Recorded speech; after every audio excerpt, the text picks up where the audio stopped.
continuing with the front end, and you know, the fasteners, and fixing the fender, and you know, all the alignment stuff. Now I'm getting to the point where I can start, you know, the front end's on the car.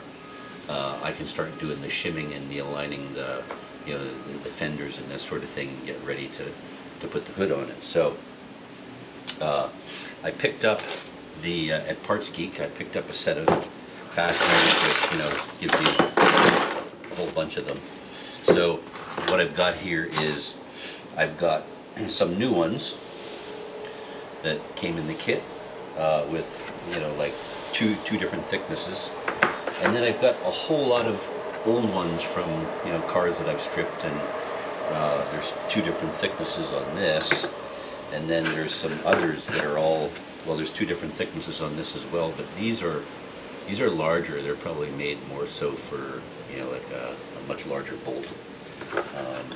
And to do the spacing between, say, like the fender and the door, to get that gap right, I've got some shims that actually came with their plastic. Got some shims that came with the lift when I installed it. So it just so happens that two of them together is the perfect thickness for that gap between the door and the fender. And I've got for the grill, or the core support, I've got a bunch of washers, and I've also got the, you know, the rubber washers that go in there too, sort of like a vibration damper. So I can get started. So here's the alignments that we want to do. Of course, there's a gap here that runs from, you know, the bottom of the fender skirt all the way up here.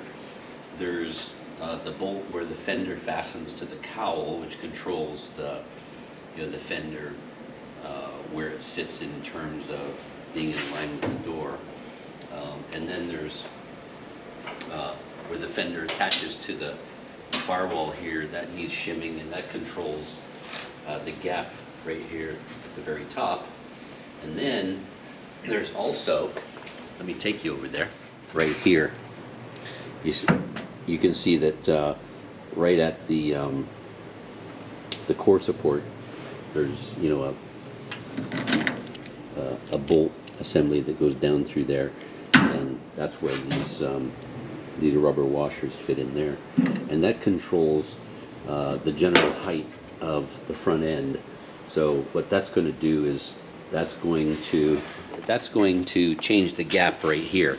So as I elevate the front of the core support, it's going to open up the gap down here. And all right, so I've got I've got an even gap down here, and you can see that the shim is in place, and the shim is down here, so the gap is even across here, or, you know, vertical there. So I can see that there's a bit of a level difference though, right here. The fender is inside a little more than the door, so that means I'm going to have to shim more where it fastens to the cowl to, you know, to bring it out. But the best way I found to make this gap even is right over here, by putting, you know, these washers right here, right there, to elevate the core support on this side. So now I'm going to do the shim right over here where it fastens to the cowl. Okay, so there's some interesting things going on here. Let me show you. So I put two shims in behind here where the fender fastens to the cowl, and that set, you know, that set this level rather well. But I noticed that the fender was too low, right? So I decided, okay, let's go down here and tighten this bolt underneath here to see how it affects it. But what it did was it compressed the fender between the top and the bottom, and caused cause the fender to bow out right here, because it's compressing it, and it's also sitting too high here now. So what I need to do is put some shims between the fender skirt and the J-nut to reduce the pressure on the fender vertically. So I'm going to do that next. Alright, so what I did here was I backed off that bolt to reduce the pressure it was creating on the fender here. So now this is a better alignment. Okay, so that took the pressure off that, and then I put two shims right at the point where two of these in behind the fender skirt, so in front of the J-nut and the fender skirt, and so that seems to have fixed that problem. Now it looks like I've got too many shims right in here. I'll show you.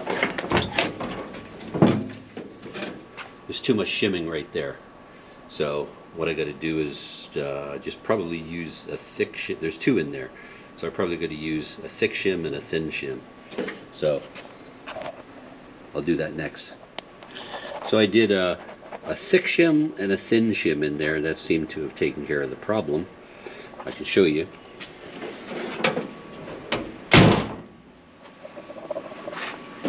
So now it looks better. That's better, and that is better. So this side is in pretty good shape. The only thing that I don't have these double shims, that fit right in here. The double slotted shims. Now we can tell from just looking at this that there's a fair gap in there. So I'm going to have to put, that's probably going to take, it's going to take two, well, no, maybe like a thick shim and a thin shim. So I just got to find the double length shims that are going to fit in there. Okay, now just for the record, in order to elevate the core support to correct the alignment for the fender at the door, it took 3 of these washers, and these are, I think they're 7/16 zinc plated washers. You can get them at Home Depot, and they look to be about, well, they're less than an eighth of an inch thick. So it took 3 of them in that position. That may not be the same for your car, but that's that's the way it worked out here. So these are the factory bolts right here for the core support to the frame. So all I'm doing is I'm using my rubber washer here. I got another rubber washer and steel washer, and of course the nut.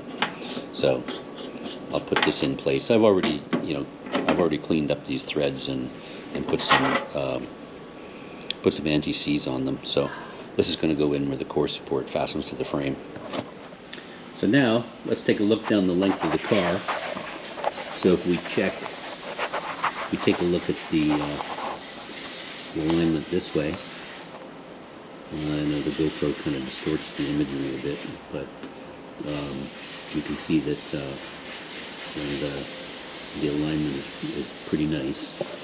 And if you take a look down the side as well, you can see that all looks pretty good. So all I need to do now is the passenger side. So the front end sheet metal is on now, and everything is shimmed. All the alignment is good, tightened down.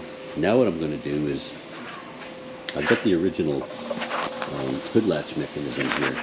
Now I see that it's got a bit of distortion, like it's raised up right here. Otherwise it doesn't look too bad. What I do see though is that the pull mechanism is off center. So I'm going to see if I can straighten this. So I flattened that out. As you can see, I straightened it, and it fits rather well. The the pull now is back in the center. There we go. So it's centered properly. It's got a bit of slack in it too, but it's pretty much centered. So now this looks usable. I've lubricated it, so the squeaks are gone, and I think it's usable. All right, so that's enough abuse for one weekend. Front end is on, and you know, everything is tightened down.